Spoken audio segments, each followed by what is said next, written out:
Hello बच्चा लोग।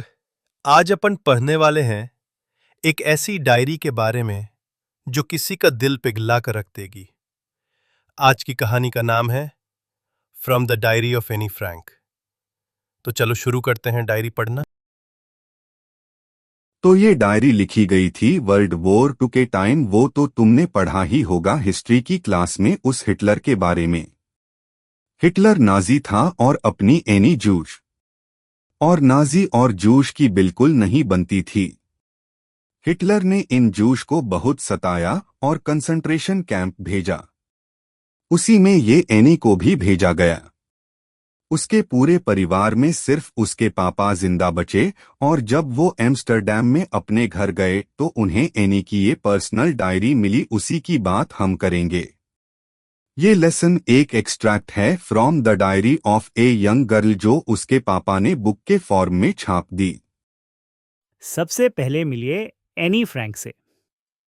ये एक छोटी सी जर्मन लड़की थी जिसे लिखना बहुत पसंद था। अपने टफ टाइम्स को वो डायरी में लिखती थी और उसने अपने डायरी का नाम किटी रखा था। एनी को ये डायरी अपने बर्थडे पर मिली थी। उसका बर्थडे 12 जून को था और इस बार उसका 13वां बर्थडे था।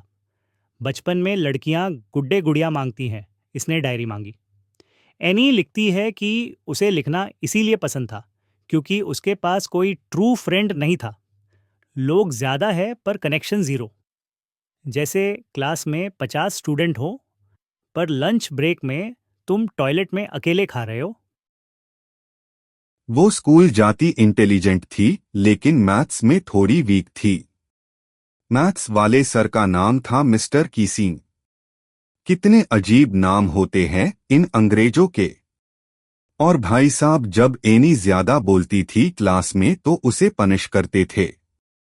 ऐसे लिखने के लिए देते, पहला टॉपिक ए चैप्टर बॉक्स। तो एनी ने वो ऐसे लिख डाला, थोड़ा मजाक और लॉजिक मिलाकर। उसने लिखा, मैं बोलती हूँ क्योंकि मैं ऑनेस्ट हूँ, एक्सप्रेसिव हूँ, इनहेरिटेड है मेरे मम्मी से। बस भाई टीचर इम्प्रेस हो गया। फिर उसने और टॉपिक्स दिए, an incorrigible chapter box, quack quack quack. लेकिन उसने ये सब ऐसे इतने क्रिएटिव लिखे कि टीचर फाइनली चिल हो गया। इसी बक बक करने वाली लड़की ने उस टीचर का दिल जीत लिया। एनी के डायरी के हर पेज में इमोशंस भरे हैं, नफरत, डर, लोनलीनेस, होप्स, ड्रीम्स।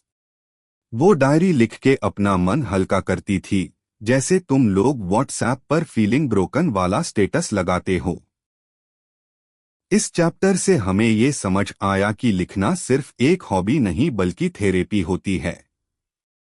सच बताऊं तो ये लेसन पढ़ते वक्त मुझे रोना आया है, लिटरली, क्योंकि इस मासूम बच्ची को बाद में कंसंट्रेशन कैंप भेज दिया गया और मार दिया गया। उसकी ये डायरी आज दुनिया का हिस्टोरिकल डॉक्यूमेंट बन चुकी है। तो बच्चों, ये थी इस लेसन की कहानी। बात सिंपल है, ज्यादा मत बोलो क्लास में, नहीं तो ऐसे लिखना पड़ जाएगा। और अगर लिखना पड़े तो एनी फ्रैंक जैसा लिखना। मिलते हैं अगले चैप्टर में।